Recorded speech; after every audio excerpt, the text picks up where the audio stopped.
ഒരു diabetic patient എന്ന നിലയ്ക്ക് ഏറ്റവും ആദ്യം ശുദ്ധമായ ജലം, അതായത് പ്യുവർ വാട്ടർ, വെറും വയറ്റിൽ ഒരു 2 ഗ്ലാസോളം വെള്ളം ചെറു ചൂടോടെയോ അല്ലെങ്കിൽ നോർമൽ ടെമ്പറേച്ചറിലോ കുടിച്ചു കഴിഞ്ഞാൽ നമ്മുടെ ഡയബറ്റിക് മാനേജ്മെന്റിലേക്ക് അത് വളരെ പ്രധാനമേറിയ ഒരു പങ്ക് വഹിച്ചെന്നിരിക്കും. പിന്നെ ചെയ്യാൻ പറ്റുന്ന ഒരു കാര്യം ഒരു ബ്രിസ്ക് വാക്കിംഗ്, ഒരു ചെറിയ തോതിലുള്ള എക്സസൈസ്. ഭയങ്കര ഭീകരമായുള്ളൊരു എക്സസൈസ് ചെയ്ത് ഇത് കുറയ്ക്കാം അല്ലെങ്കിൽ ഇത് കൺട്രോൾ ചെയ്യാം എന്ന് ചിന്തിക്കുന്നതിൽ നിന്നും വളരെ കുറച്ചുകൂടെ ബെറ്റർ എന്ന് പറഞ്ഞത് രാവിലെ എഴുന്നേറ്റ് ഈ പറഞ്ഞ പോലെ രാവിലെ ഒരു 6 മണി അല്ലെങ്കിൽ അതിന് കുറച്ചുകൂടെ നേരത്തെ എഴുന്നേൽക്കുക.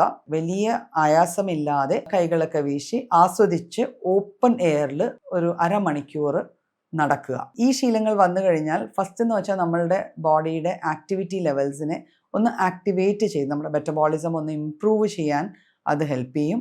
നല്ല തോതിൽ നമുക്ക് ഡയബറ്റിസ് കൺട്രോൾ ചെയ്യാൻ പറ്റുകയും അത് കുറേ കൂടെ സിവിയർ ആയിട്ട് മാറാതെ ഇരിക്കാൻ നമ്മളുടെ ബോഡിയെയും മൈൻഡിനെയും നമുക്ക് ടേം ചെയ്തെടുക്കാൻ പറ്റും.